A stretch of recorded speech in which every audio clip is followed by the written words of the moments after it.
Mira, te dejaron en silencio, doctor. ¿Quién va a ser el moderador? ¿Este micrófono? ¿Qué le dejamos? ¿Por qué usted prefiere poner en el podio? Poner,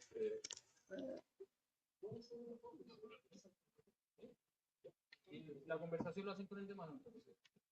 ¿Están encendidos? ¿Sí? ¿Qué el expositor no hace?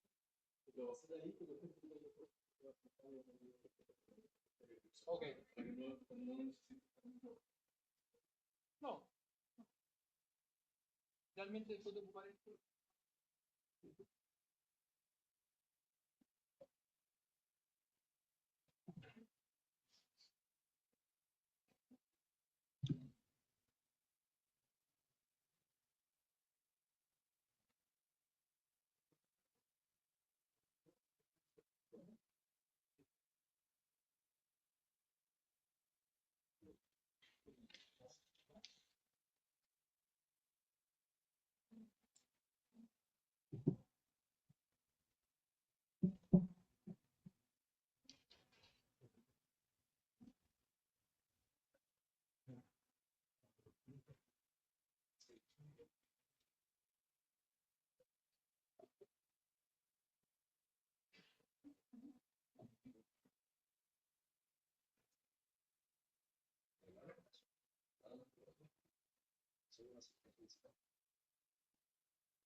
Hola, muy buenas tardes. El diplomado de Derecho Penal Económico de la Facultad de Derecho de la Universidad Adolfo Ibáñez tiene hoy el enorme gusto de comenzar el programa o la versión, la tercera versión de su programa de diplomado con esta actividad. El diplomado va a partir ahora el martes 7 de abril. Tenemos la sesión en los días martes. Va a estar todo el año el diplomado en actividad. Son 5 módulos que se extienden a lo largo del año, parte general, 2 partes especiales, una de delitos de sentido socioeconómico, de bienes jurídicos colectivos, la otra de bienes jurídicos particulares, una sobre responsabilidad penal de la persona jurídica y la última sección es sobre litigación penal en materia económica. La sección sobre litigación penal en materia económica no tiene por objetivo primordial el examen dogmático de reglas, sino que más bien una consideración estratégico procedimental práctica en la consideración de cómo las reglas generales se adecúan a las peculiaridades de la investigación, la prosecución del delito económico. Y es precisamente en ese contexto que surge la conversación que hoy en día tendremos sobre cooperación eficaz.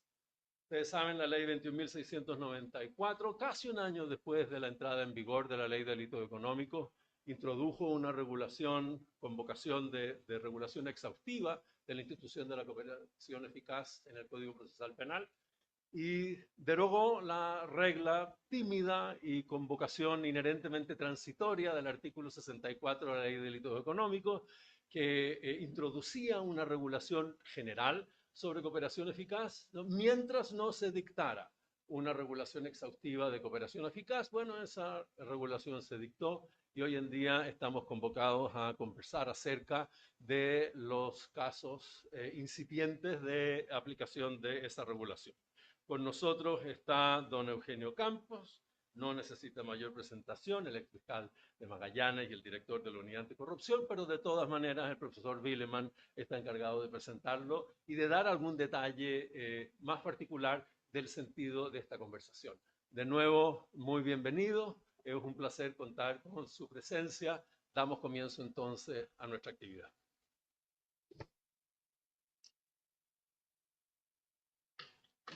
Muchas gracias, profesor. Muy bienvenidos todos. Muy buenas tardes. Todos los años, cuando llega este momento que tenemos que inaugurar el Diplomado de Derecho Penal Económico, en sus 3 versiones nos hemos preguntado cuál es el tema, de qué tenemos que hablar. La primera versión no era muy difícil, la ley de delitos económicos acaba de salir, por supuesto había sido extremadamente hablada, entonces tampoco era tan novedoso, pero no tenía sentido hablar de otra cosa. El año pasado no habían demasiadas novedades. Al segundo año de ejecución de la ley de delitos económicos, la gran novedad era la implementación en las empresas. Hablamos, yo diría en un evento mucho menos bueno que este, sobre los efectos que estaba teniendo en las empresas la ley de delitos económicos a partir de la evidencia de encuestas que había en ese momento. Pero ya este año diría yo que está empezando a producir efectos la ley institucionalmente. A los cambios legales que se han producido formalmente muy intensos en la legislación penal económica chilena en los últimos 4 años. 2025 empezaron a tener efectos importantes, 2026 se están notando y ahora sí yo creo que podemos empezar a hablar de temas más específicos. 2 temas venían en consideración, tuvimos que elegir uno. Hay una cuestión muy importante que está pasando en relación con las imputaciones de responsabilidad penal también de personas jurídicas por los delitos, los cuasi delitos de homicidio y lesiones.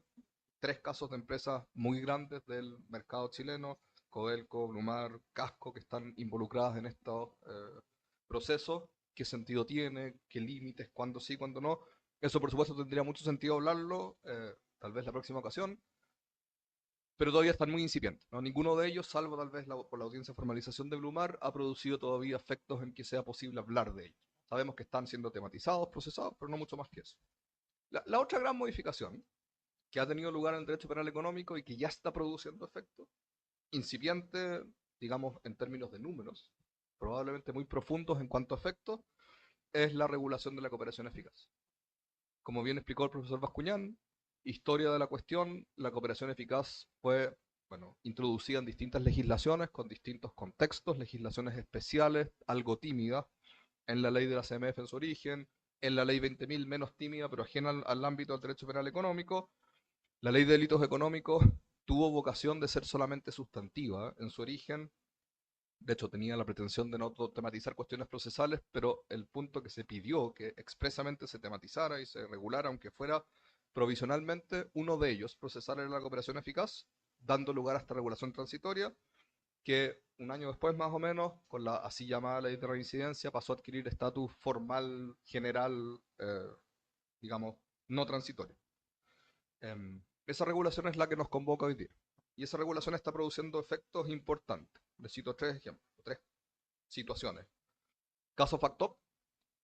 Caso FACTOP, se discutió la cuestión y hay al menos, que yo haya encontrado en internet, no me corresponde participar en el caso, al menos una situación de una cooperación eficaz que al menos según reporta la prensa fue reconocida respecto al contador que habría prestado participación clave en el caso en cuestión. No sé en qué caso, pero el abogado conocido de la plaza, Jorge Gálvez, también dio a conocer que él, algunas de sus defensas habían llegado también a acuerdos, dando cuenta de los primeros acuerdos que se habían producido formales bajo la regulación de la nueva cooperación eficaz.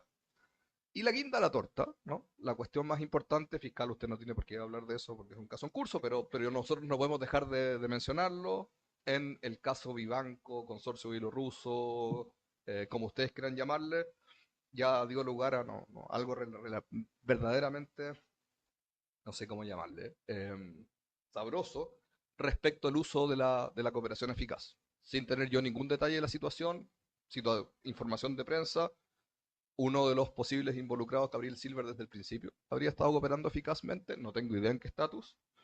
Otro de los implicados, ya en condición de imputado, el abogado Lagos, habría prestado cooperación eficaz bajo pretensión de llegar a un acuerdo que se rompió entre medio. Entonces ahí hay algo interesante respecto a la regulación del acuerdo en la cooperación eficaz.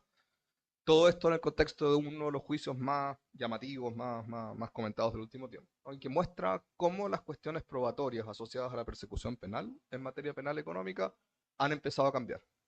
¿Cuán profundo es esto? No tenemos idea. Con toda seguridad nuestro invitado sabe mucho más en términos de estadísticas, de la profundidad que tiene esta transformación, pero ya para un consumidor, digamos, externo de lo que está sucediendo en los tribunales chilenos, se nota que hay un cambio relevante. Persecución de corrupción, persecución de algunos otros tipos de casos, ¿no? Que largamente podemos llamarle eh, derecho penal económico. Como todos ustedes saben, la cooperación eficaz en otras partes del mundo tiene mucha importancia en materia de corrupción y en materia de derecho penal económico. Está involucrada también en las convenciones que regulan la cuestión, específicamente en la UNCAC. La teoría que la sostiene no es muy difícil, ¿no?, de seguir. Persecuciones en ámbitos que hay información muy compleja, cerrada, mucho mejor manejada por parte de la defensa, es muy difícil de producir evidencia, incluso de entender lo que está pasando sin alguien interno que pueda ayudar a entender esa información. El alineamiento de intereses en principio está muy naturalmente asociado a la defensa sin que hayan rupturas de por medio. Junto con algunas otras instituciones, la cooperación eficaz rompe, ¿no? Introduce rupturas de intereses de parte de las distintas defensas. Y eso se nota en casos como el consorcio bielorruso, probablemente. ¿Qué está pasando? Teniendo en cuenta que hay mucha regulación, ¿no? No digo que sea extensa, pero muchos aspectos de la regulación que son importantes, cómo se llega a los acuerdos, cuál es la política de acuerdo del Ministerio Público, cómo se cierran estos acuerdos, cómo se hacen valer, qué pasa cuando hay rupturas, todas esas cuestiones están insinuadas, reguladas brevemente por la ley, pero sabemos todavía muy poco qué está ocurriendo. Entonces, por eso se nos ocurrió a los directores, para ofrecer algo interesante, convocar a gente del Ministerio Público, a alguien que supiera de verdad qué está lo que está ocurriendo, que tuviera una visión más sistemática de la cuestión. Por supuesto, fiscal, hay casos en curso, nosotros entendemos perfectamente eso, las limitaciones del caso se entienden, hay casos cerrados, sin embargo, al mismo tiempo, entonces estamos muy interesados en conocer cómo está funcionando. Ustedes conocen, como dijo el profesor Bascuñán, a nuestro invitado, Eugenio Campos, ha sido fiscal del Ministerio Público por ¿cuántos años ya? ¿25, 26? 22 años, trayectoria muy larga en la región de Magallanes, como fiscal adjunto en primer lugar, como fiscal regional entre el 2015 y el 2000, te va a ayudar a 23, y luego como director de la Unidad Anticorrupción, muy involucrada en cuestiones de toma de decisiones, o por lo menos de asesoría en esta materia. No podemos tener un mejor invitado para efectos de conversar de esto que yo queremos conocer también, ¿no? Sabemos poco lo que está pasando. Fiscal, muchas gracias por compartir con nosotros. Sí, sí, un poco más, no hay problema.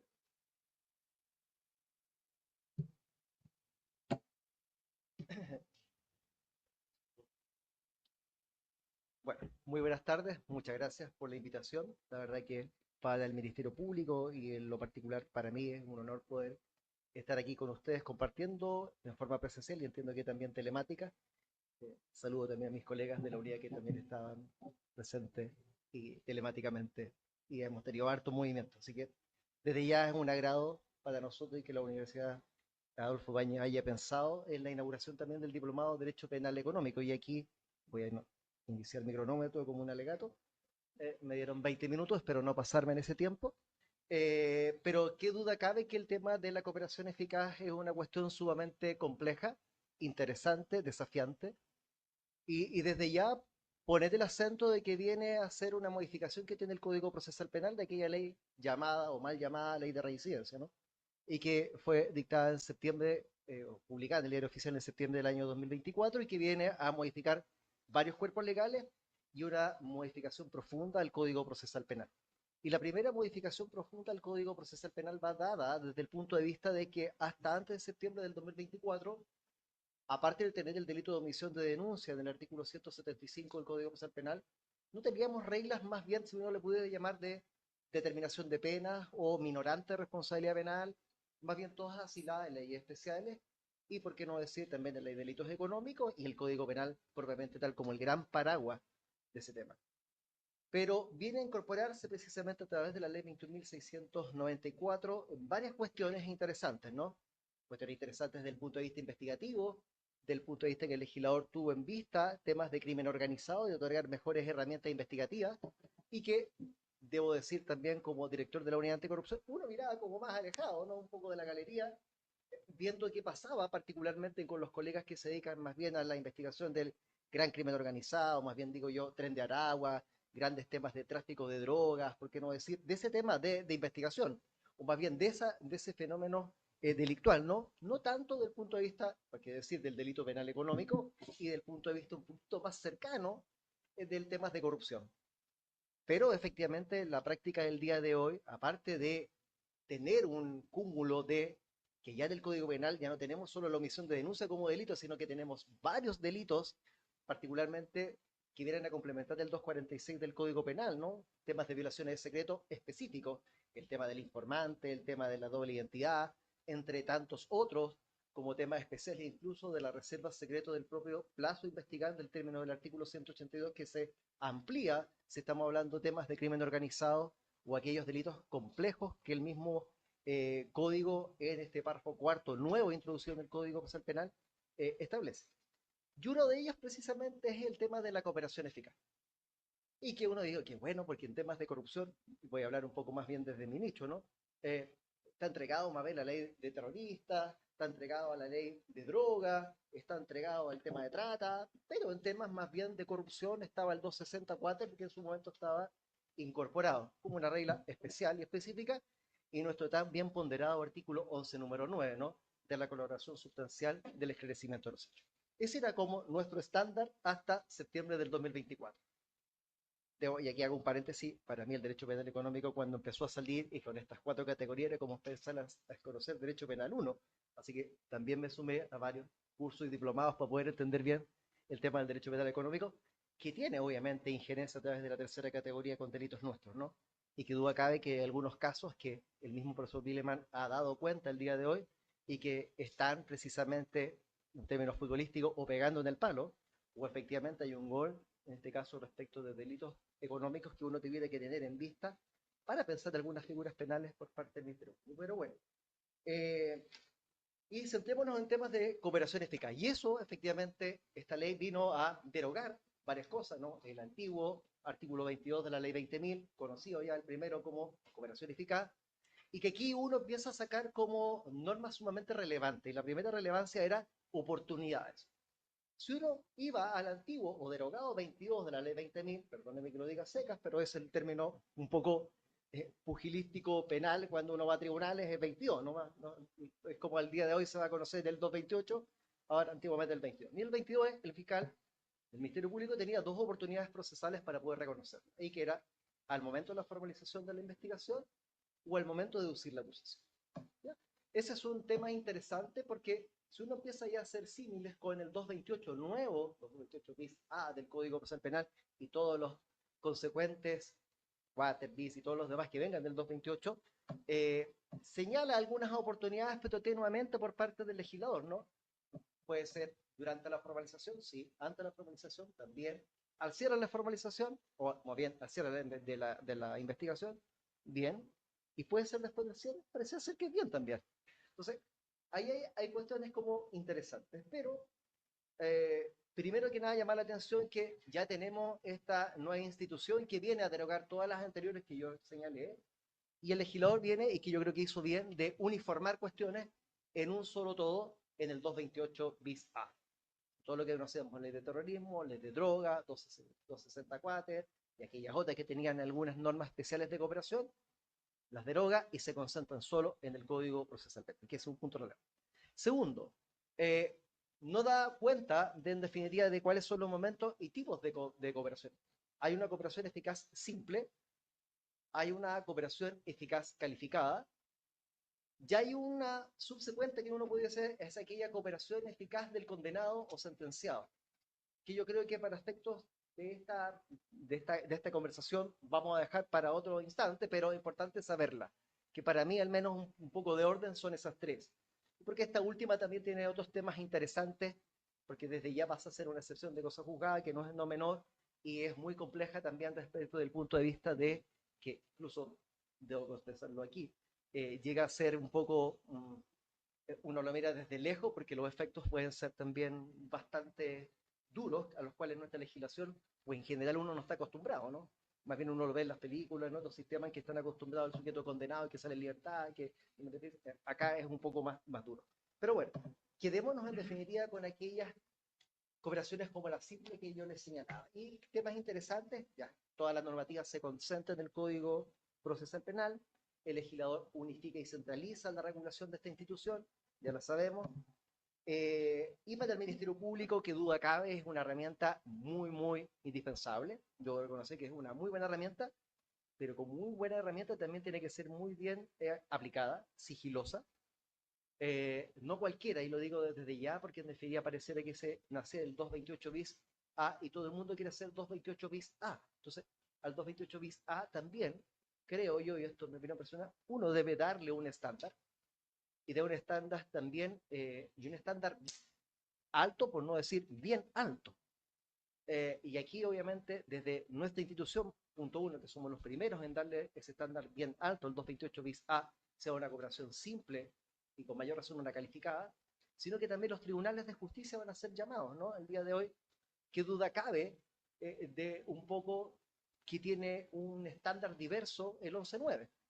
No olvidar que también la ley de reincidencia modifica el 11.9, que ha tenido como tres etapas, ¿no?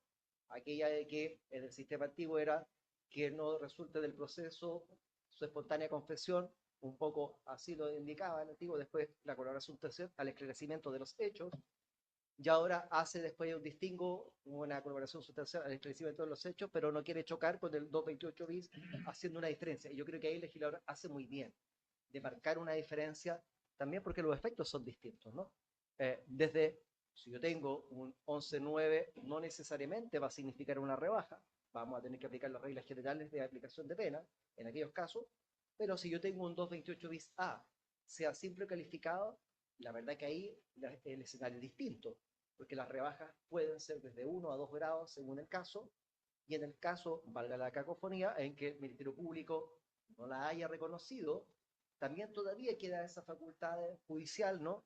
De que el tribunal pueda considerar efectivamente, si el Ministerio Público no la hizo, bueno, yo puedo hacerlo, dice el tribunal, o más bien le dice la ley al tribunal que usted también puede considerar.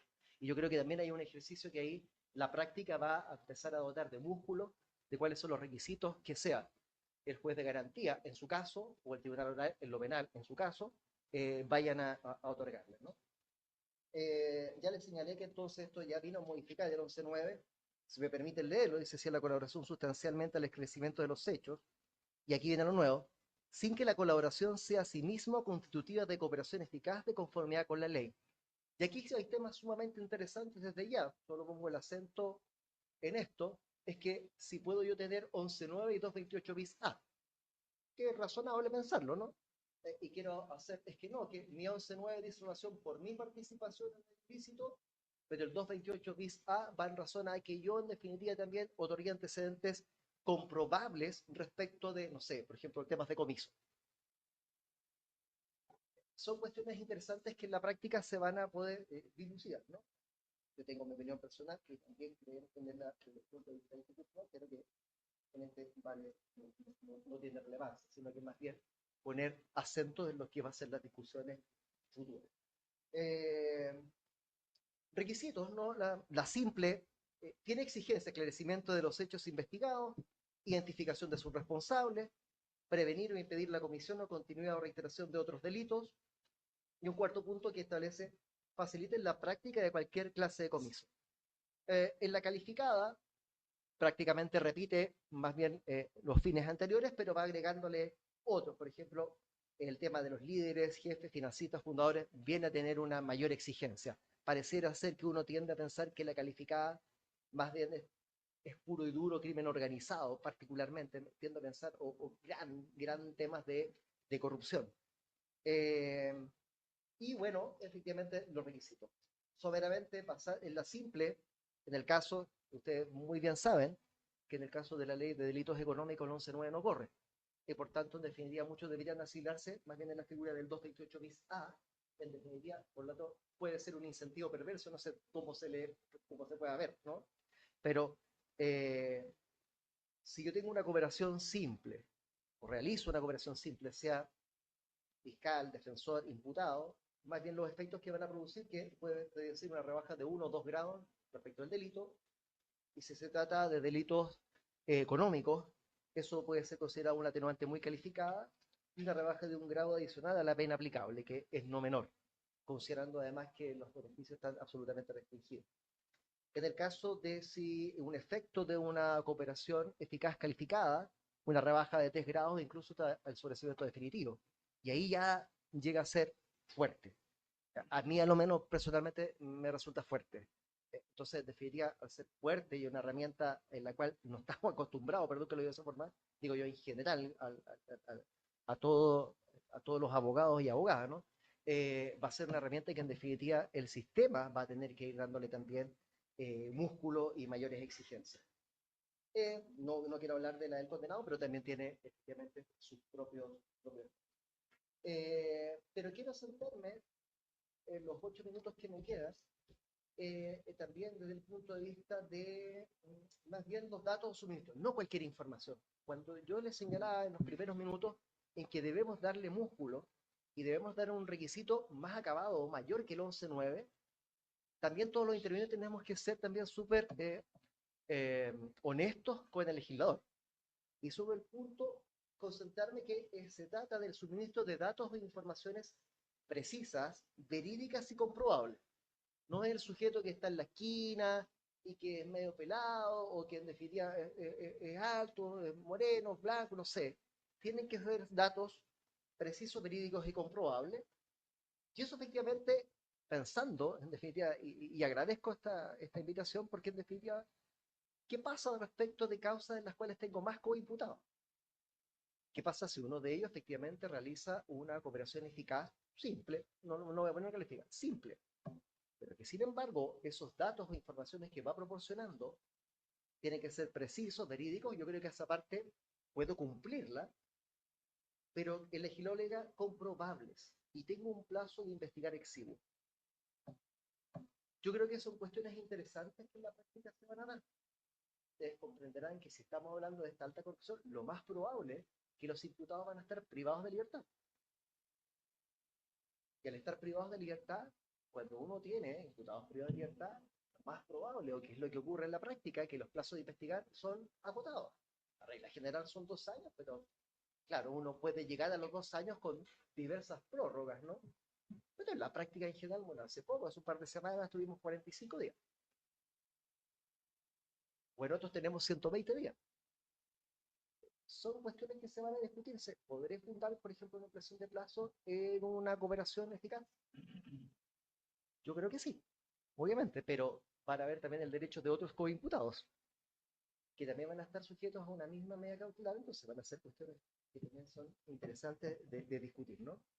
No hay duda cabe que también el legislador establece una especie de números clausos respecto de qué delitos procede la cooperación eficaz, sea simple o calificada, y lo establece en el propio 228 bis A, inciso segundo. Ahí están todos y cada uno de los delitos por los cuales procede. No procede, por tanto, por todo, algunos, y ahí.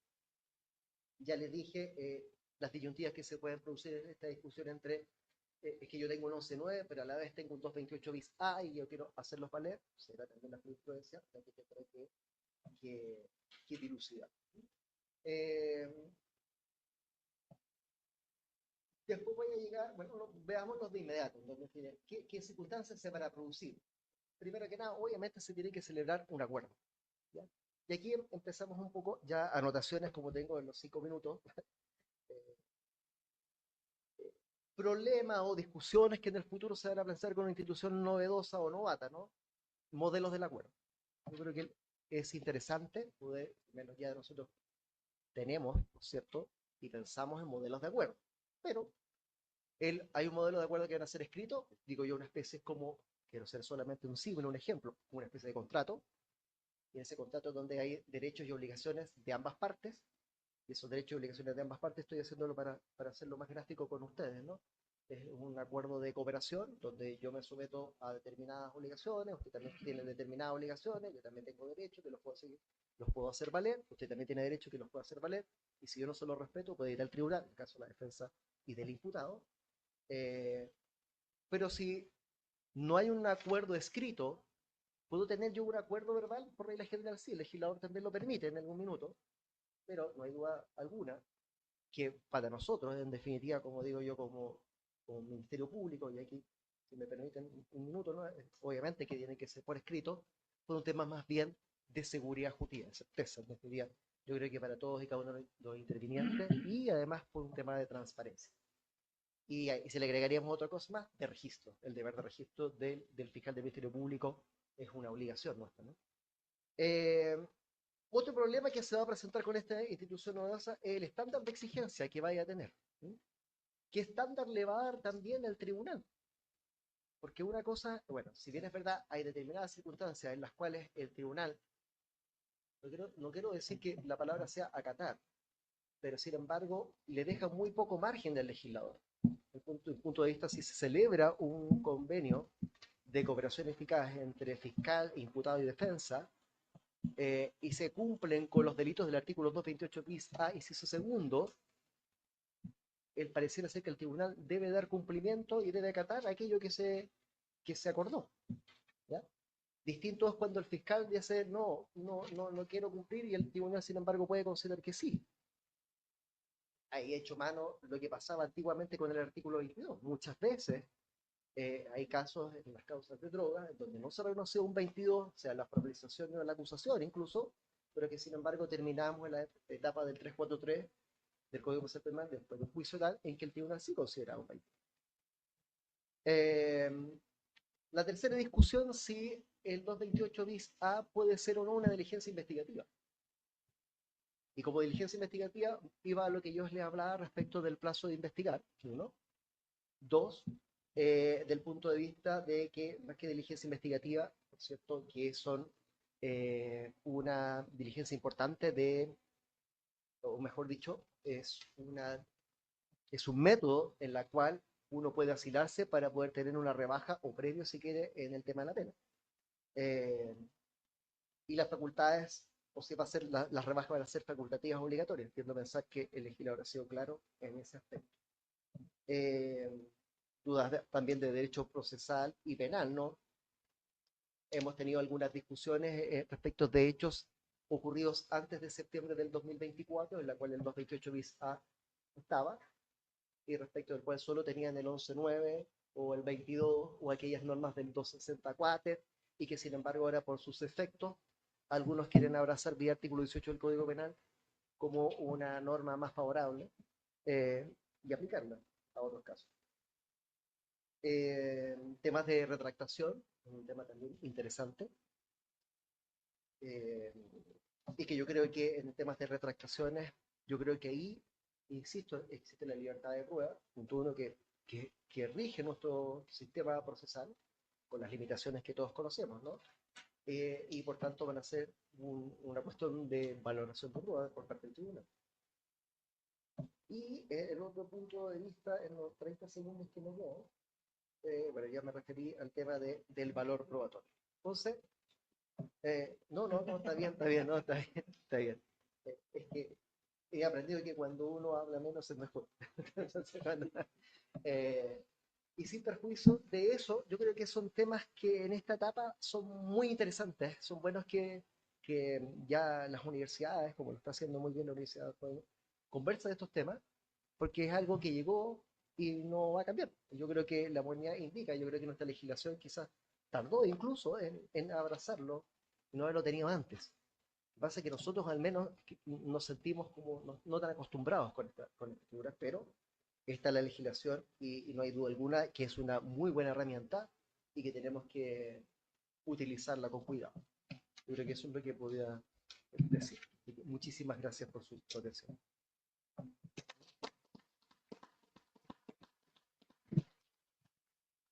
Muchas gracias, fiscal. Por favor, tome asiento aquí. Nosotros como formato tenemos pensado ahora una conversación, ¿no? La conversación la dirigimos los 4 directores del diplomado. Con el profesor Bascuñán ya nos presentamos. No es descortesía, también están aquí presentes el director Carlos Gajardo, a quien todos ustedes conocen también, antiguo fiscal del Ministerio Público, muy conocido en distintas causas, y también antiguo miembro del Ministerio Público, doña Marta Herrera, que era la antigua directora de la Unidad Anticorrupción, directora del Diplomado en Derecho Penal Económico. Tenemos, yo diría, alrededor de media hora a 40 minutos para efectos de conversar con el fiscal. En el público también están invitados, si quieren, a empezar a ponerse en la cola, dennos un tiempo nosotros antes, pero igual pueden pensar las preguntas, para, tanto presencial como online, de lo que quieran hacer como preguntas. Yo ya me he tomado mucho la palabra, tengo muchas preguntas, pero no sé ustedes, por favor. Bueno, pero buenas tardes a todas y todos. Primero, tengo como pregunta para los dos, ¿ah? Pregunta y comentario. Que era a propósito de todo este vínculo que hizo el fiscal, lo voy a seguir diciendo el fiscal, no da lo mismo, con el tema del 11-9, y a propósito también de como de este análisis de lo que son estos acuerdos, eh, que yo creo que claramente son contratos procesales, o sea, me parece que efectivamente así son vinculantes, y por eso la pregunta un poco es para ti, Javier, también, porque participaste en la tramitación legislativa. Eh, yo creo que eso, que me imagino, no debe haber caído tan bien a la judicatura, solo me lo imagino, tiene que ver un poco con recoger lo que pasaba, porque yo me acuerdo que con el 11-9, lo que pasaba al principio, cuando se incorporó, era esta colaboración sustancial con la investigación. ¿A quién le corresponde, en función del principio acusatorio, definir si algo efectivamente colabora sustancialmente con la investigación? Es al persecutor. No debiera ser al órgano jurisdiccional. Y lo que pasaba es que, o sea, alguien simplemente aceptaba los hechos en materia de la acusación y los antecedentes en que se fundaba para efectos de un abreviado, y teníamos un 11-9. De la nada. Eso fue una realidad, quizás lo sigue siendo, entonces eso era así. Eh, y yo creo, me imagino, por eso insisto que la pregunta va un poquito, o en esta parte va un poquito para ti, me imagino que es lo que se tiene que haber tenido en consideración, porque esto efectivamente, como lo decía Eugenio, está presente o estaba presente además en muchas legislaciones. Además, Eugenio tiene experiencia desde hace mucho tiempo, efectivamente, porque durante bastante tiempo también fue fiscal especializado en materia de narcotráfico, y es donde quizás mayores experiencias hemos tenido a este respecto. Después los fuimos incorporando en distintas legislaciones, pero quizás sin tanto éxito como era en materia de ley 20.000, porque quizás no estaba tan bien introducida en algún momento en materia de exposición sexual comercial, de explotación sexual comercial de niños, niñas y adolescentes, tampoco como que venía muy bien. Bueno, y luego se adopta esta fórmula. ¿Ya? Pero quería saber si había habido algo de eso en la discusión, y en particular con Eugenio me quería detener en el tema del acuerdo de cooperación muy calificada. Que justamente a mí me pasa lo mismo que vio Eugenio, y también me pasa lo mismo en términos de que la parte del sobreseimiento como que igual me violenta un poco, debo reconocerlo. A mí personalmente, o sea, yo entiendo la eficacia de la herramienta, que significa ceder a muchas cosas por lo demás. Esto es ceder a muchas cosas, si llegar al sobreseimiento ya me parece como fuerte, pero particularmente en nuestro ámbito, precisamente en nuestro ámbito, digamos, del derecho penal económico, eh, tengo problemas con esto y Eugenio lo ha adelantado un poco, el primer numeral, me parece que es este de aporta ciertos antecedentes, ¿no? Y tiene que ver con que me indique quiénes son los líderes, quiénes son los jefes. Esto no se da mucho en este tipo de investigaciones. Es difícil hablar, ¿no?, de una jerarquía como corresponde a las organizaciones criminales, ¿no?, en general, en estas materias. Entonces, es algo, la pregunta, ¿es algo que lo darían simplemente por no aplicable en esto? Porque también tiene incidencia con el alcance del acuerdo, ¿no? Porque este acuerdo que se firma entre estas partes, ya que puede ser efectivamente también concuerdo, un contrato consensual, o sea, más bien la escrituración no es un requisito, diríamos, en civil de solemnidad, sino que simplemente por vía de prueba, pero este acuerdo sería vinculante para el juez, o sea, simplemente que yo, fiscal, diga que este me vino a acusar a este otro, me dice que es el jefe y me aporta datos que en su momento corresponden a los estándares que ha definido la Fiscalía para decir que son ese tipo de datos, ¿eso significa de plano un sobreseimiento? Digamos, o sea, esto puede tener efectos bien importantes y bien importantes también en términos de la sociedad, ¿no? Porque también hay una señal acá, o sea, hay una opción, optamos, efectivamente, ya, optamos porque además estamos en un momento determinado en que nos complica mucho estas situaciones de crimen organizado, etcétera, etcétera, y vamos aplicando distintas herramientas que aportan eficacia, pero efectivamente hay muchas críticas detrás, que no nos hemos detenido en todas las críticas que vienen desde la incorporación de la delación compensada y todo lo que eso trae aparejado en términos de las estrategias, pensando en los carteles de las empresas, etcétera, etcétera, etcétera. O sea, hay mucho acá detrás. Entonces, no sé si eso efectivamente lo han visto un poco. Muchas gracias, Marta. Perdón por tomarme la palabra. No, por favor.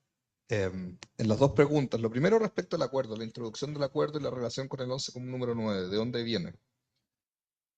Yo diría, así como en términos teóricos, esto se introdujo por primera vez en la discusión de la ley de delitos económicos, no estoy seguro si tenía algún reflejo en la regulación no corrupción ni delitos económicos en materia de crimen organizado, si el 22 uno lo puede asociar con esto, ¿no? Si había acuerdo, no. Se introdujo por primera vez porque desde el punto de vista de las defensas... Iban como a ver cómo veían. Exacto, exacto. Claro. Desde el punto de vista de las defensas, el argumento que es muy sensato es, mire, si es que yo voy a llegar a entregar información sobre lo que ocurrió, si yo voy a entregar información valiosa que evidentemente es incriminatoria, el riesgo asociado a la incertidumbre que se me desconozca esta información es muy alto. El modelo del acuerdo viene de ese lado. ¿Cómo lo hago para efectos de reducir la incertidumbre, dando cuenta de que eso es lo único que puede generar, no sé si lo único, pero muy probablemente generar incentivos para efectos de cooperar eficazmente? Lo que había, yo creo muy razonablemente como cuestionamiento de las defensas es en materia de la CMF, en materia de corrupción, los incentivos son muy bajos y estamos sujetos a demasiado riesgo. O sea, el acuerdo lo que trata de eliminar es eso. No, efectivamente en Chile estábamos acostumbrados a modelos en el cual el reconocimiento, por así decir, premial, formas de colaboración, era como cuestión de determinación de la pena que se reconoce recién al final. Alguien puede ir un poco más sobre seguro si lo incorporan en la acusación o algo bien el Ministerio Público, pero nunca era demasiado seguro entregado a valoración judicial, ¿no? Y esas tres cosas introducen incertidumbre. La idea del acuerdo intenta reducir, porque nunca la puede eliminar por completo, pero reducir sustancialmente la incertidumbre asociada a eso. Ese fue el modelo que se tomó, ya vino al final de la tramitación de la ley de delitos económicos y que por supuesto se incorporó más generalmente en la ley de reincidencia. Si es vinculante o no es vinculante, lo que yo les puedo decir es lo que se discutió en la tramitación de la ley de reincidencia. En la tramitación de la ley de reincidencia hubo harta resistencia, no sé si mediada por los jueces, porque la judicatura efectivamente resiste esto, pero sí manifestado por senadores y diputados en términos de si los jueces no iban a tener ninguna capacidad de control. La respuesta, entregada entre otras personas por sus colegas, Eugenio, la respuesta fue no, por supuesto que hay algo de control, porque para eso está el concepto de cooperación eficaz. Lo que yo creo que es una forma como de borrar con el codo lo que se escribió con la mano, ¿no? Porque tengo el concepto de cooperación eficaz, entonces el juez eventualmente podría controlar si es que el acuerdo cumple con la condición básica que se haya entregado información que sea verídica y comprobable que lleve a alguno de los objetivos. La idea es que no lo hagan, por supuesto, o sea, que el ámbito de involucramiento judicial sea mínimo, pero los senadores y diputados pidieron por lo mismo la definición para efectos de que en caso de abuso, digamos, o sea, que se firma un acuerdo en condiciones que no procedía para nada, pudieran controlarlo. ¿Cómo irá a funcionar en términos de comportamiento judicial? Es muy difícil saberlo, yo no tengo idea qué ha pasado a ese respecto. Por último, respecto a la cooperación eficaz calificada, también aquí puedo decir un poco la discusión. Esa regulación fue introducida más bien pensando en crimen organizado. Lo que está en juego aquí es el así llamado Crown Witness, el testigo de la corona, oferta de inmunidad a cambio de entrega de información incriminatoria de la banda en general, de los jefes, etc. Entonces, por eso la referencia a incriminar a los jefes, bla, bla, bla, toda esa información está pensada para efectos de reducir el crimen organizado. Es cierto que no es completamente claro formalmente, pero en la discusión estuvo pensado en esos términos. O sea, que la oferta de inmunidad... Puede ser, pero ahí sí que el control judicial, en términos de si se cumplen las condiciones, la información realmente dio lugar a información incriminatoria respecto a los líderes de la banda, bla, bla, bla, podría jugar algún rol. Ahora, si la práctica se va para allá o no, no lo sé, pero sí puedo decir que en la discusión legislativa Estaba sobre la mesa que la cooperación eficaz simple es aquella que se aplica en corrupción y delitos económicos. La calificada está reservada para crimen organizado. Entiendo que pasa lo mismo, ya no me acuerdo cómo está la regulación, pero que pasa lo mismo en el caso de que usted refirió, fiscal, de la cooperación eficaz del condenado, a efectos de sacarlo de la cárcel. Eso diría yo. Sí, tengo el micrófono de solapa, gracias. Eh, sí, son dos temas a las preguntas. Primero, el acuerdo, claro. Yo creo que sencillamente la escrituración es por todas aquellas relevantes, por el deber de registro, por la transparencia, por los intervinientes, por también los demás coimputados, creo que es necesario, ¿no? Aun cuando el legislador establece otras exigencias, pero tiendo a pensar que, así como lo señalé, que hay que ser muy, muy prudente también con aquella institución. Y lo segundo, me quedo además que no puede ser cualquier cooperación, y quiero insistir sobre eso, porque creo que hemos bajado quizás muchos, ¿no?, el estándar del 11.9 ya en su momento. Eh, entonces, creo que tiene que tener un reconocimiento mayor del 228 bis A con una mucha mayor exigencia. Una mayor exigencia nuestra desde el punto de vista de que no cualquier caso puede llegar a celebrarse una cooperación. No cualquier información lo va a hacer. Y quiero quedarme con aquellas quizás palabras que son similares pero no iguales, con la sutileza del acuerdo calificado que habla de comprobados, como habla de ex post. En cambio, en la cooperación eficaz simple habla de comprobables, como ex ante. Entonces, yo creo que ahí el legislador hace bien. Yo creo que le nutre de mayor exigencia, desde ya establece y nutre de mayor exigencia la cooperación eficaz calificada, por cuanto debe pasar por el sedazo y autorización del fiscal o la fiscal regional respectiva. Entonces, aparece con variadas garantías, en este caso, o cortapisas para poder darle esa mayor seriedad o requisitos de la exigencia. A diferencia de lo que sucede con la simple, que puede ser un fiscal adjunto o su fiscatura jefa, en definitiva, en la cual pueda verificar, ¿no? Pero el legislador no hace esa exigencia. Nosotros tenemos, obviamente, en la interna, por temas incluso de temas de probidad, por qué no decirlo, temas de probidad interna, de darle una mayor exigencia también a nosotros mismos respecto de aquellas instituciones nuevas, ¿no? No hay duda alguna, tampoco la norma lo exige, pero quiero ser solamente un paragón de lo que sucede el día de hoy con el 406 del abreviado, ¿no? En que en definitiva uno no lo discute y el tribunal tampoco, y basta con la aceptación de los hechos y los antecedentes de la carpeta investigativa para que uno pueda ser merecedor eventualmente de un 11.9. O el fiscal tiene, derechamente puede celebrarlo o pedirla para que el tribunal la otorgue. No puede pasar lo mismo con el 228 bis A y todo lo que viene, tanto sea simple o calificado. Pero ahí, fiscal, perdón que interrumpa. ¿Significa eso que internamente está sujeto, digamos, la ratificación del acuerdo a fiscal regional? ¿Fiscal regional tiene que autorizarlo? ¿Fiscalía nacional? ¿Cómo funciona? No hay que olvidar que la propia norma lo dice. Entiendo que el calificado lo dice la propia norma, pero Sí, usted la dijo norma lo dice. dijo que... No, pero yo estoy diciendo que nosotros sí tenemos que nutrirnos de mayores exigencias. Claro, evitar que el fiscal adjunto por la suya, por Por- razones de probidad que usted dijo, Pero por llegue a eso. supuesto, sí, en Bien, ese bien tema estamos. instructivo.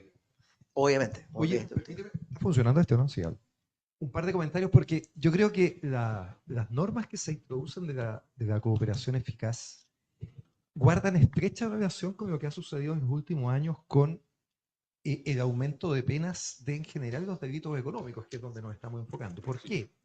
Porque si los delitos económicos en general tuvieran penas bajas, no hay modelo de cooperación eficaz que funcione. El modelo de cooperación eficaz que funciona es que efectivamente exista la amenaza de penas altas y ante esa amenaza yo decida efectuar una cooperación eficaz para obtener una rebaja de pena, ¿no? En la medida en que los delitos no tengan penas altas, y por lo tanto lo que pasaba antiguamente, sobre todo con el delito de cohecho, ¿no es cierto? Es decir, que si la Fiscalía hacía todo su trabajo y lograba acreditar un delito de cohecho y la pena terminaba en 161 días, bueno, evidentemente no había ningún incentivo a la persona para intentar cooperar, porque en ningún caso, por ejemplo, iba a terminar con una situación de privación de libertad.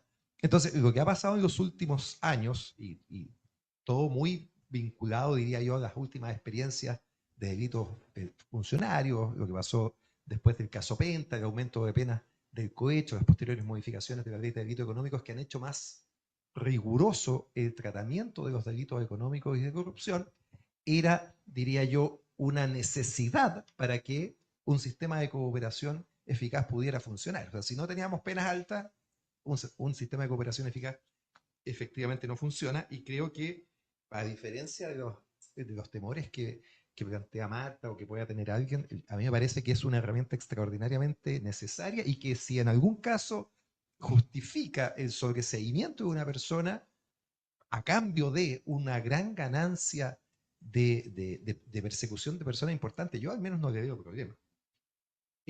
Pero dicho eso, por supuesto que me parece que es un gran riesgo, ¿no? Es una gran... hay un gran riesgo de que, como todo instrumento, pueda ser mal utilizado, sobre todo pensando en una entrega muy fácil, ¿no es cierto?, con muy bajos requisitos de una cooperación eficaz con estos tremendas consecuencias de rebaja de pena. Y por lo tanto, más allá del control judicial, que en estos casos siempre va a ser por arriba, menor, la gran responsabilidad es del Ministerio Público, quien tiene entregada esta herramienta. O sea, y ahí funcionará mediante instructivos, pero también mediante los controles que la institución tiene para que los incentivos de la cooperación eficaz no se terminen entregando tan graciosamente, tan gratuitamente, sin que exista una verdadera cooperación eficaz. Piensen ustedes lo que ha pasado en temas de droga, ¿no es cierto? No son pocos casos en que los propios abogados terminan inventando artículos 22, ¿no? Falso, ¿ah? Consiguiéndose droga para simular entregas de comiso, ¿no es cierto? Y ganarse un 22, así funciona. En eso, que el fiscal del caso va a tener que tener, y en los casos, los fiscales de drogas tienen que tener mucha habilidad para darse cuenta, va a funcionar igual acá, ¿ah? De que no, a la fiscalía no le pasen catas por loro, no le pasen goles con cooperaciones eficaces que no sean verdaderas, sino que cumplen el sentido de la ley. Es decir, siempre el tema es cambiar un pescado chico por un pescado grande, ¿no? Ese es el sentido. Y por lo tanto, creo que ahí hay una responsabilidad del Ministerio Público en hacer que este sistema, que a mí me parece muy virtuoso, se ejecute adecuadamente. Y creo que lo mencionaron, y creo que ahí la Fiscalía sigue teniendo un defecto estructural, me parece a mí, en cuanto a que las decisiones importantes en nuestro sistema jurídico en general se adoptan de manera colectiva, ¿no? Los jueces, claro, hay una instancia en que es una decisión unipersonal, pero las decisiones importantes son colectivas, la Corte de Apelaciones, la Corte Suprema, ¿no? Y los organismos de persecución, estoy pensando en el Consejo de Defensa del Estado, las decisiones también se adoptan de manera colectiva. Para presentar una querella, para hacer lo que sea, el Consejo de Defensa del Estado adopta una decisión colectiva. Pero esto no se cumple en el Ministerio Público. En el Ministerio Público las decisiones son deliberadamente individuales, dependen del fiscal regional.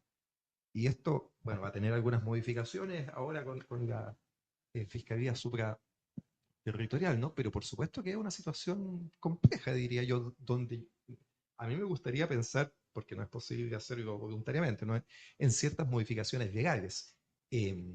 Todo el problema que hubo efectivamente con la investigación, y por lo que hoy día está preso un fiscal regional, tiene que ver con eso, con que las decisiones finalmente dependen de una sola persona, y ese es demasiado poder entregar a una sola persona en un sistema que en general privilegia las decisiones colectivas. Y por lo tanto, estas herramientas que de nuevo van a quedar entregadas básicamente en manos de una sola persona, a mí me parece que es un gran riesgo para el Ministerio Público, del cual tienen que tener conciencia, digamos, ¿no? Como todo gran poder genera una gran responsabilidad. Hacer un... No, disculpa Antonio, solo una corrección. En ningún caso dije que no fuera eficaz la herramienta. O sea, no. Solo en la parte, y justamente en la parte del sobreseimiento. O sea, justamente en general siempre habíamos llegado, ¿no?, a la rebaja más, menos importante, pero a la rebaja. Y por supuesto me parece que es una herramienta que es sumamente eficaz. Por cierto que sí. Pero sí debemos reconocer que también hay un montón de críticas que pueden estar asociadas, pero dejar claro eso. O sea, a mí, en la parte que me violenta, únicamente en la parte del sobreseimiento. Efectivamente, ya lo reconozco como una cosa como ya personal. Un par de observaciones a lo que decía Carlos y una pregunta para el fiscal y también para el asesor legislativo en su momento. A ver, es obvio que cooperación eficaz sin incentivos penológicos no tiene ningún sentido. la prueba más grande que tiene el derecho comparado fue a fines del siglo pasado. La colusión era punible en Estados Unidos, pero con penas bajas. La colusión no era punible en Europa.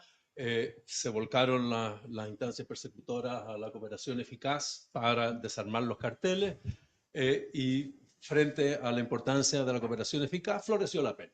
En Estados Unidos aumentaron, ¿no?, las penas legales y Europa se penalizó. Y entonces la pregunta, nosotros los chilenos, me acuerdo en la época de la presidenta Bachelet, era el gran merecimiento de pena de la colusión por su gravedad moral intrínseca y citaban el derecho comparado. Y eso no tenía ningún sentido en el derecho comparado, era clarísimo que el incremento de la pena o la penalización solo tenía por objetivo hacer efectiva la cooperación eficaz. Ese era el sentido que tenía. Así que eso es sí, es claro. Ahora, en delitos económicos no son penas altas, sino que es pena efectiva. O sea, aquí la función crucial de la cooperación eficaz es poder compensar la agravante muy calificada. Esa es la gran función que tiene. Sí, pero hubo un aumento de pena importante en temas de corrupción en 2018, sobre todo en el cohecho, ¿no? Sí, pero eso no es la ley de delito económico. La lógica de la ley de delito económico no es incremento de pena, sino que es aseguramiento, o sea, bloquear hacia abajo a través de la agravante calificada. Ahora, mi pregunta es la siguiente, esa es para el Ministerio Público y para el asesor legislativo.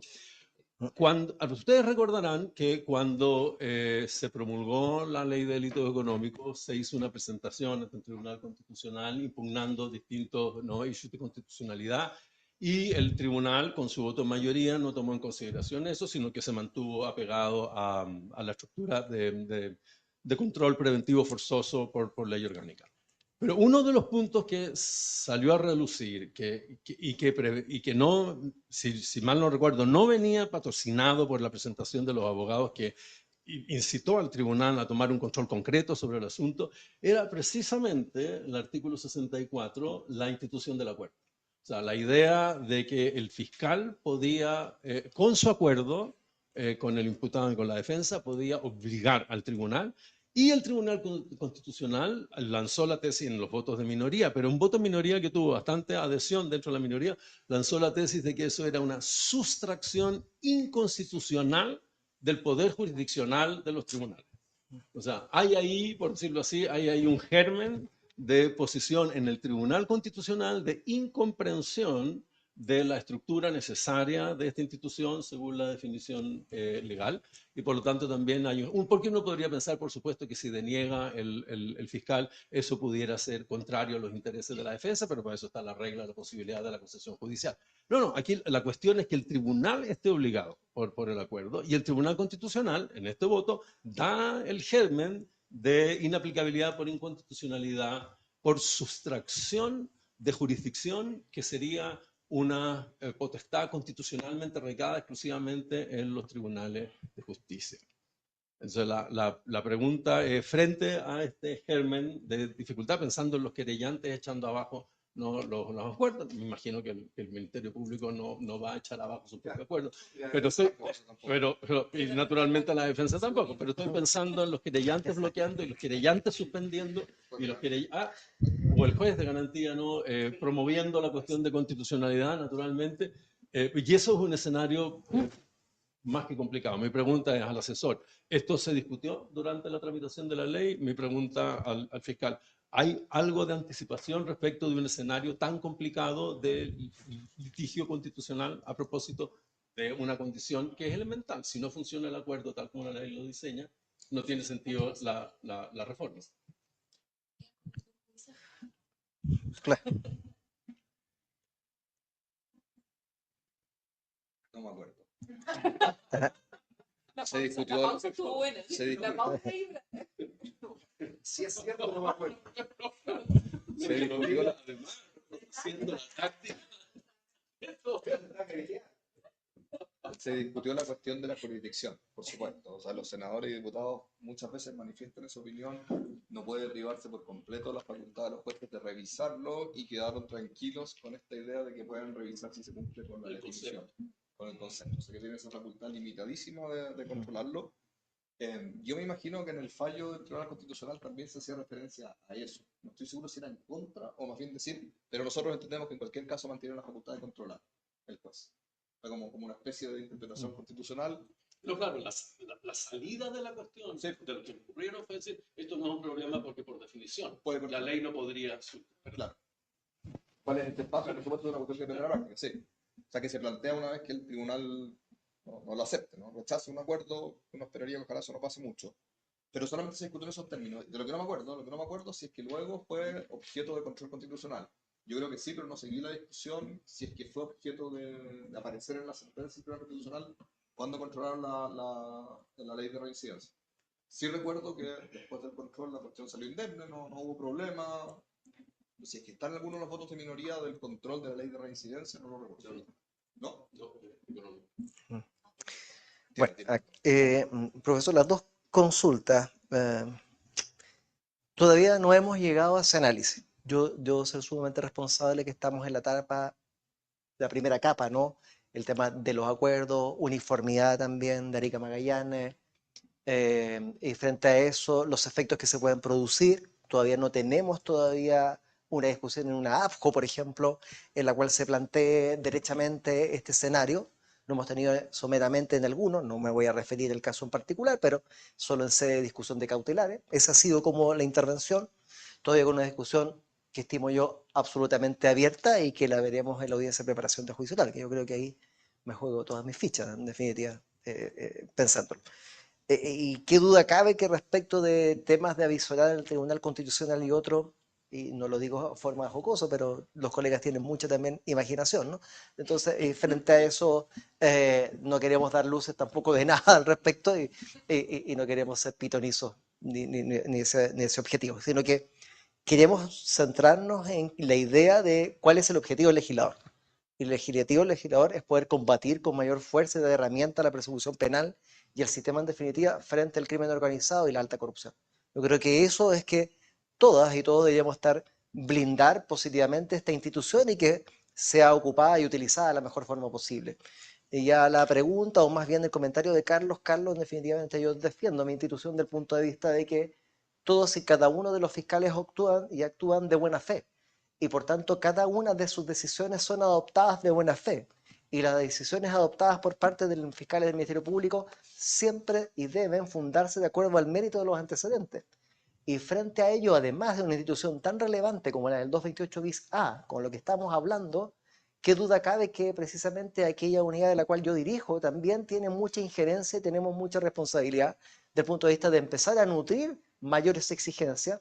Y en esa labor nos encomendamos. Ya hay dos instructivos por parte del fiscal nacional Ángel Valencia en ese punto y que estamos trabajando en otros más y con razones también poderosas de empezar a capacitar con mayor fuerza aún en estos nuevos escenarios. Entonces, precisamente precaviendo, también nos miramos de la vereda al frente, sabemos también nuestras complejidades, ya tenemos mayoría de edad y que nos permite también evisorar y mirar para atrás de poder hacer mucho mejor las cosas. Y en ese aspecto, no hay que olvidar que la persecución penal también tiene que ser ágil y a lo mejor algunas determinaciones colegiadas pueden complejizarla. Y sobre ese punto de vista, no quiero decir que cuando se adopten arbitrariamente, sino que efectivamente el fiscal tenga en consideración, y por eso hice hincapié en que la información tiene que ser verídica, efectiva, que debe ser presencia de su abogado defensor y del imputado. Estamos hablando de reglas como la escrituración, entre otros términos, como porque le va a dar mayor certeza también a lo que está ahí. Creo yo que el control que pueda tener el tribunal, en definitiva, sea garantía en lo particular una audiencia de preparación de juicio oral o el oral propiamente tal, va a ser también relevante. Yo no lo quiero desconocer de eso. Yo creo que blinda aún mayor el sistema, ¿no? Así que estamos muy esperanzados. Sí, es verdad que nos tomamos el tiempo del punto de vista de verlo con la mayor responsabilidad posible. Denos un minuto para pasar a las preguntas del público. Tengo un último tema, profesor, para introducir. Yo creo que es el más interesante que se puede saber ahora, hasta donde usted puede llegar fiscal en esta materia. Lo que más genera incertidumbre, lo más difícil, digamos, en términos de regulación, en términos de funcionamiento en la práctica, es cómo funciona el acuerdo. Que por definición se producen situaciones de incertidumbre respecto a cómo acercarse, cuánta información dar, cuánta información reconocer, cuándo llegar a firmar el acuerdo, etc. Ahí es donde tenemos menos luces de cómo está funcionando. Sabemos que está funcionando algo, ¿no? Se han producido varios acuerdos, varios de ellos parecen haber funcionado. No tengo idea cómo está funcionando en la práctica. fiscal. Yo diría, más allá de abocarme a cada caso en concreto, Sí, en general.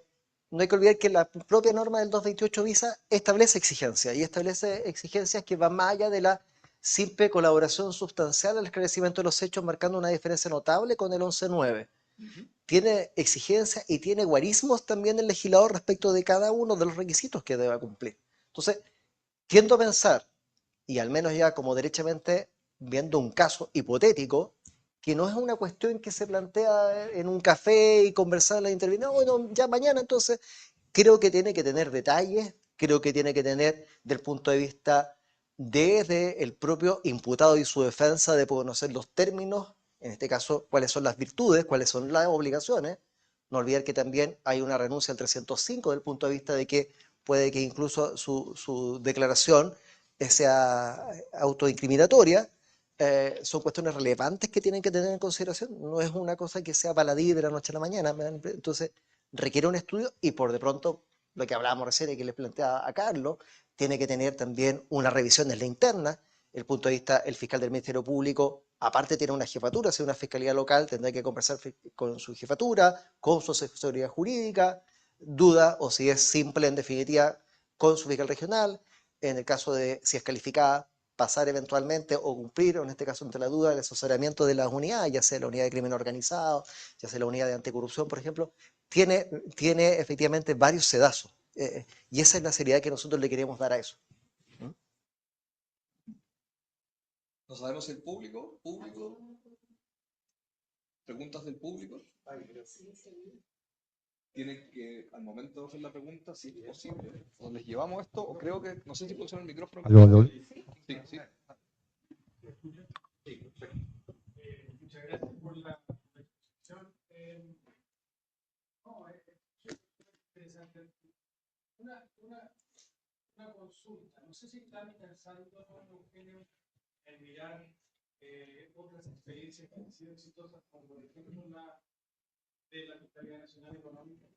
Lo digo porque por varios efectos que uno podría anticipar que son complejos. Por ejemplo, el tema de lo que se busca es reducir la incertidumbre, que normalmente es la que uno también, con la que uno desde esta otra vereda tiene que lidiar con el cliente, es decir, coopero o no coopero, qué hago, qué es lo que me conviene, qué certeza tengo de que eso realmente me va a terminar beneficiando, es central en la toma de la decisión. Cuando hay un nivel tan grande de opacidad o de incertidumbre, muy complejo. Digo, se está pensando en tomar en consideración esa experiencia, algo así como la guía de redacción, que en el fondo es autopercibirse, una cosa que se criticaba al Ministerio Público, como un órgano que tiene potestades y que esas potestades pueden ser autorregladas, como es lo que hizo la Fiscalía Nacional Económica.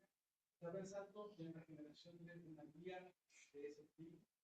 Se está pensando, por ejemplo, en segmentar el equipo que analiza la delación, porque la preocupación de Marta es súper razonable, es decir, que el mérito de una delación no siempre se va a sopesar o verificar en una mera declaración, en un café, como dice, sino que tiene que ser probablemente una entrega compleja en el sentido de cantidad, de oportunidad de información. Y lo último, dos cosas. Se está pensando también en qué va a pasar con una delación, con una cooperación fracasada, qué uso se puede o no se puede dar a la información que se haya hecho en el proceso de esa cooperación eficaz que finalmente no llegó a buen puerto. Y en ese punto quería levantar un tema por lo último que mencionaste, sobre los diversos controles o procesos de conversación. Aquí hay un tema de seguridad también.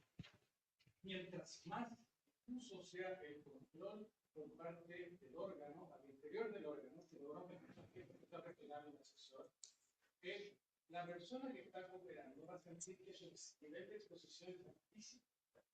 Entonces, justamente, no sé si se está considerando esto también como una herramienta en donde el secretador no solo está buscando un cierto grado de incentivo pedagógico o derechamente de autoridad, sino que también tiene que tener medidas de seguridad aparejadas que garanticen que esa cooperación no va a redundar con peligros de integridad. dejo esta pregunta Sí. una segunda capa, pero son cuestiones que están en la primera consideración que hace un cliente, un colega, dice que hable. Muchas gracias, si quieres. ¿Sí? ¿Cuál es su nombre? Don José Ignacio. Por cierto que sería un absurdo no estar mirando experiencia. Y obviamente lo que uno hace es echar mano a aquellas instituciones que puedan tener un cierto grado ya de experiencia frente a eso. No hay duda alguna, la Fiscalía Nacional Económica puede tener instituciones similares, quizás fines diversos, pero a lo que nosotros podemos estar echando mano. A lo segundo, también hay una responsabilidad también de los defensores. No tan solo la Fiscalía, hay una responsabilidad que también usted va a tener como defensor. Y un buen asesoramiento también a su representado en los términos del artículo 98, lo hago declarar o no, o efectivamente los antecedentes que puedo aportar van en la mirada del 11.9, un 228 bis A. Y no guardarse también la última carta, porque también, querámoslo o no, hay que ser sumamente responsables, en donde vemos defensas que estiran, perdón la vulgar de mi expresión, pero el chicle hasta el último minuto, usted lo sabe. Entonces, también seamos sumamente responsables con una institución que está establecida y que beneficia no tan solo para la persecución penal, sino que el mismo el Estado le está dando una rebaja a usted más allá de la cuenta. Entonces, frente a ese punto, es también dar información, insisto, sobre el tema, comprobable, certera, seria, y respecto al cual le vamos a dar efectivamente el manejo que deba tener. Eh, y no tendría ningún problema con aquello que usted levanta de aspecto. Es que, pucha, Pedro, Juan y Diego va a saber esto. No va a ser Pedro, Juan y Diego, punto uno. La institución es una sola. Y segundo, nosotros estamos también amparados bajo también la obligación del secreto. Y por tanto, las penas del artículo 246 del Código Penal también fueron modificadas. Y las penas ahora son muy elevadas, sin perjuicio de tipos penales específicos que el mismo 228 bis A establece.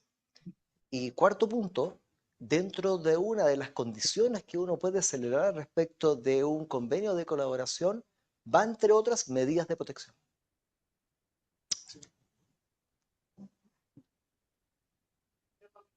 Por favor, sí. ¿No se escuchó? ¿Sí?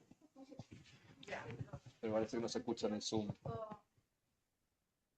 Muchas gracias. Yo coincido en gran parte con las preguntas que planteaba José Ignacio, así que más bien me voy a reducir a un par de comentarios. Las preguntas con las que coincido en todo caso, efectivamente, son cuál es el uso que se le va a dar a la cooperación que se estime finalmente fracasada. Yo creo que las defensas es una cuestión que evidentemente nos interesa saber. Y también si hay algo así como un oficio en curso, más que una guía como en la FNE, un oficio en curso, algún tipo de instructivo que dé cuenta de cuál va a ser la forma específica en que se está tratando el tema.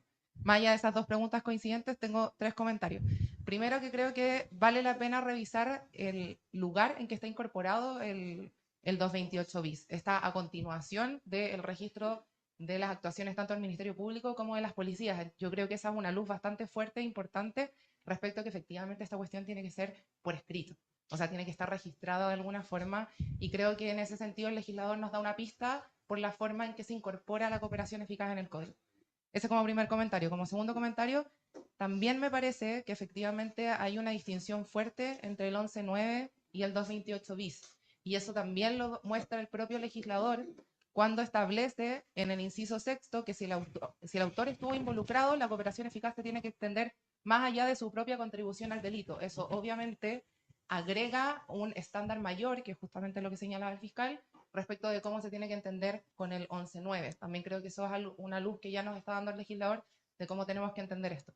Y lo último, como comentario, coincido obviamente con la profesora Herrera en los alcances del sobreseimiento, especialmente si uno considera que el sobreseimiento, al menos en nuestro sistema, equivale a una sentencia absolutoria. Entonces, efectivamente, más allá de todos los incentivos que evidentemente tienen que existir, es cierto que se trata de una consecuencia muy fuerte y poderosa si entendemos que el sobreseimiento equivale a una sentencia absolutoria, y que es típicamente el argumento que se utiliza en tribunales para oponerse a un sobreseimiento. Esos serían mis comentarios. Perdón, sí. Muchas gracias, señor fiscal. Solo una pregunta adicional que me interesa también, no solamente qué uso se le va a dar a la información que se entrega a partir del acuerdo, sino también del mismo acuerdo. Creí entenderle, señor fiscal, que el acuerdo tiene que tener un nivel de detalle, incluso señalando si es autoincriminatorio o no. Ese acuerdo que va a quedar por escrito, que va a quedar en la carpeta, ¿también va a servir para incorporarse eventualmente si la delación compensada fracasa? O sea, si la cooperación eficaz fracasa. Sí, pero en el Eh, sí, voy a contestar algunas y respecto a las cuales hay otras que no le voy a poder contestar. Entonces, claramente. Entonces, obviamente yo tengo mis opiniones personales y las cuales no voy a señalar. Y un tema más bien de carácter institucional. Y por tanto, va a ser en el momento preciso lo que nosotros como institución se va a desarrollar. No hay duda alguna que algunas ya van un poco en el escenario que usted señala. Todas las anteriores, y no quiero, y con todo respeto, por favor, entiéndame que yo no las voy a poder esbozar en este momento. Sí, concuerdo con usted, yo creo que es un argumento más aún la ubicación geográfica del 228 bis por el tema del registro, ¿no? Yo creo que hace bien ese ejercicio. La distinción del 11.6 y el 11.9 y del 228 bis estoy absolutamente de acuerdo también con ella, yo creo que marca las exigencias y los alcances del sobrecimiento definitivo también. No olvidar que el 250 letra A y B habla de que el hecho no constituye delito o que esté claramente establecida la inocencia del imputado. Entonces, son los únicos términos, más que nada, el 250, siempre digo yo, esto más allá de que la sentencia absolutoria es no hay inocencia, es no adquirió convicción por medios de prueba y varios más, pero no necesariamente es igual a inocencia, ¿no? A diferencia de un 250 letra B. Y a la pregunta, claro, ¿qué uso se le va a dar a esa información? Permítame, paso palabra en este un poco escenario. Tengo efectivamente mi propia interpretación, pero me la reservo. Entiendo que tenemos una pregunta, sí, desde el Zoom. Sí.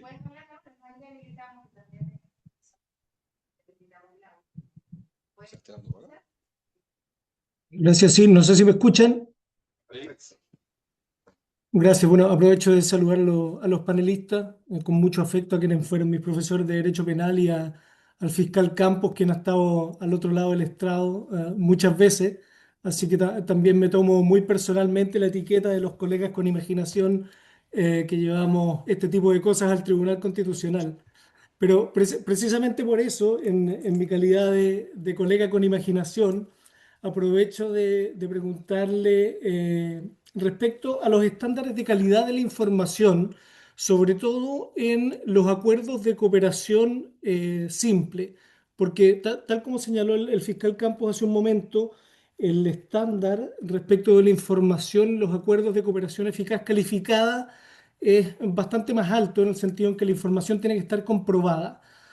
Sin perjuicio de aquello, en los acuerdos de cooperación simple, la información tiene que ser simplemente comprobable.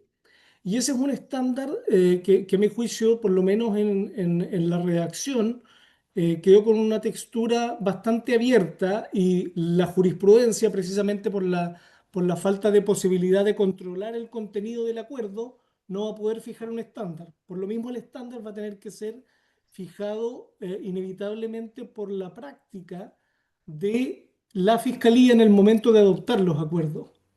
¿Ya?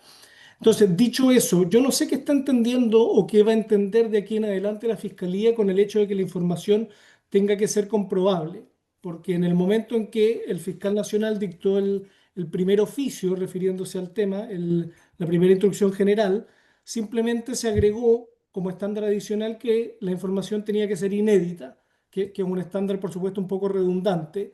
Entonces, respecto a la calidad de la información, ¿cómo la Fiscalía va a tomar resguardos respecto de que esa información, en el momento en que se está otorgando, sea capaz de ser comprobada más adelante? Sobre todo en los casos en que pudiera haber alguna decisión que no termine llevando al cooperador a juicio oral o que termine con una decisión que no implique que aquel cooperador tenga que declarar en el juicio, por ejemplo, en contra de un coimputado. Entonces, ¿hacia dónde va este entendimiento por parte de la Fiscalía respecto a la necesidad de que la información entregada tenga que ser comprobable? ¿Y cuál es ese estándar? Ya. Sebastián, ¿cómo estás? Tanto alegato sin vernos. Eh, El último fue en el TC, ¿no? Si mal no recuerdo. Eh, Sebastián, es interesante la pregunta y las inquietudes que usted presenta. Yo creo que esbozar una solución el día de hoy, una opinión, eh, sería sumamente irresponsable de mi parte, en respecto de la cual creo yo que es una institución que todavía sigue siendo novata desde el punto de vista que nosotros seguimos estudiando y poniéndole eh, entusiasmo para que pueda ser efectiva. Yo tiendo a pensar que hay una similitud en cuanto al nivel de exigencia, es cierto, entre comprobables con comprobado, por eso me atreví a decir el ex post con el ex ante en cada una de ellas. No quiero errar en la respuesta y yo quisiera indicar que es un tema que todavía estamos en desarrollo. Gracias. Si puedo decir algo respecto al tema sobre la mesa del uso de la información en los acuerdos fracasados, etcétera, y con la libertad que otorga la teoría. Esto es muy teórico, pero en parte está pensado para que lo que controle esto es también la propia dinámica de la incertidumbre. ¿Cómo va a funcionar esto en la práctica? Es difícil saberlo, pero la idea central es la defensa entrega información hasta donde le conviene, ¿no? Y que es suficiente para efectos de atraer la atención del Ministerio Público. El Ministerio Público juega con la incertidumbre de hasta dónde esta información me está llevando a pescar algo que probablemente no es lo que yo quiero. ¿Dónde se produce ese punto de encuentro? Es el problema de la incertidumbre. En parte las defensas tienen la defensa limitada, pero existente. No sigo entregando información hasta que llegue a acuerdo. Y la información la pongo por completo a disposición del fiscal una vez que ya tenga algún grado de certidumbre. Si va a funcionar así en la práctica o no, no lo sé. Usted fiscal, por supuesto, tiene mucho menos libertad que yo para opinar. Pero en la teoría la idea era, hay un punto de acuerdo en el cual la entrega de información por parte de la fiscalía es suficientemente tentadora para efectos de que sea tomada.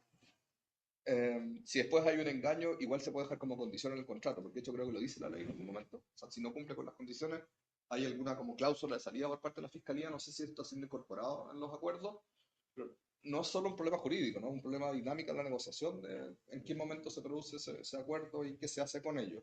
Por supuesto, yo diría en caso de mala fe o algo por el estilo por parte de los fiscales, siempre está la salida de decir prueba de inicio.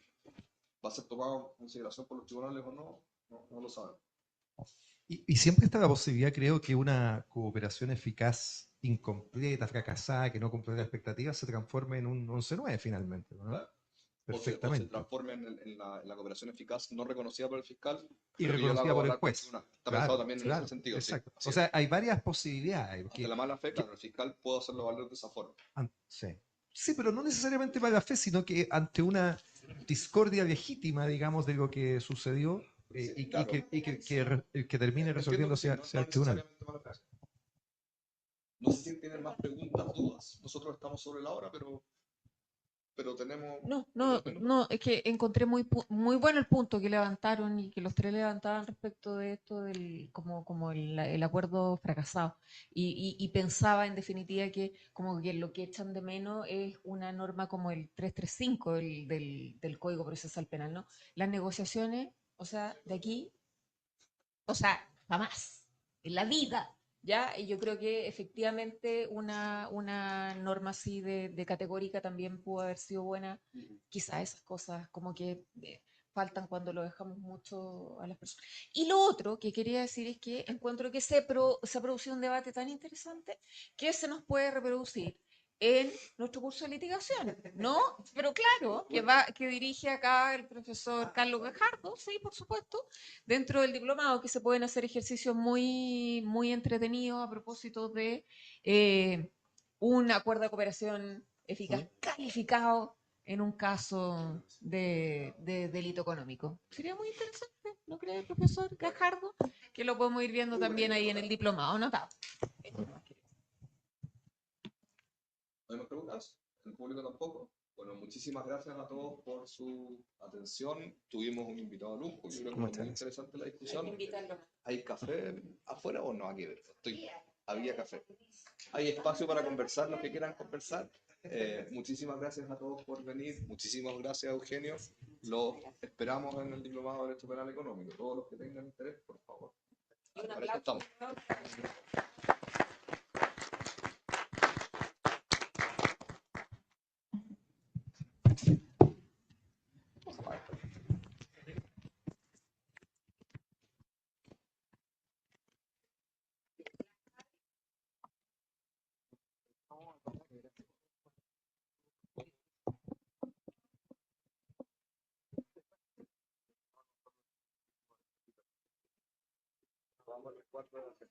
Ah,